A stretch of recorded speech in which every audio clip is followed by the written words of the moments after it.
So after Ava survived, hamburger helper got grilled by my little sister and helped my mom scrub a crusty pan. I thought we were even. She met my family. She saw the real. She even left with Tupperware. That should have been the end, right?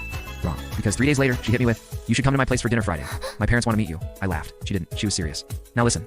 I've seen her house from the outside. Gated, giant. There's a fountain in the driveway. A fountain. I thought that only existed in movies and really dramatic influencer mansions. I was not prepared for inside. Friday comes. I pull up in my most normal looking outfit. Black hoodie, decent sneakers, no rips. I even borrowed my cousin's non-broken phone for appearance. Ava opens the door and immediately hugs me, which was comforting until I walk in and realize her family's dining room looks like a Pinterest board if it did taxes. Marble floors, gold accents, a chandelier I swear was made out of real crystals. I look down at my socks like, should I even be stepping on this floor? Then her mom appears. Flawless. Not a hair out of place. Smells like wealth and judgment. "Ah," she says, looking me up and down. "You're the boy Ava keeps talking about." The boy. Not even my name. Her dad's next. All business. Firm handshake. Stiff nod. "Nice to meet you." Zero emotion. Hi. I felt like I just walked into a job interview I didn't apply for. We sit down to eat.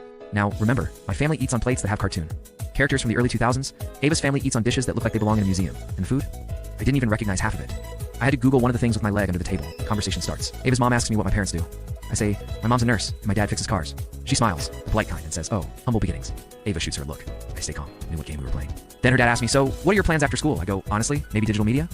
I make short-form videos, edit, script, post, stuff like that. He raises an eyebrow. "Is that a real job?"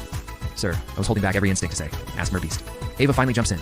"Dad, he's actually got more followers than most of your company's social accounts combined." Mom blinks. "Oh, you're online?" I nod. Kinda, yeah. Why she smiles, but I can feel the passive judgment hitting me like Wi-Fi waves.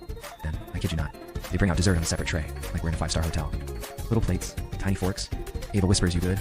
I whisper back, "I've never eaten cake this expensive." I'm scared to chew. By the end of the night, I held my own. I smiled, answered questions, didn't spill anything. As we were leaving, Ava's mom pulled her aside and said, "Loud enough for me to hear. He seems sweet, but is he really your type?" Ava didn't even flinch. She said, "He's exactly my type.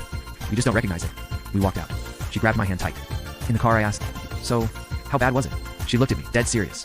"My parents try to impress people they barely like. You didn't even try, and you still made them think." Then she looked at me again. "They'll come around. Or they won't." Either way, I'm not switching sides, and that's when I knew. She met my family and found warmth. I met hers and held my ground. We weren't just opposites. We were balance. Rich and real. Chaos and calm. Crocs and crystal chandeliers. Want a part 4 where her parents try to bribe me to break up with her? Because yes, that happened too.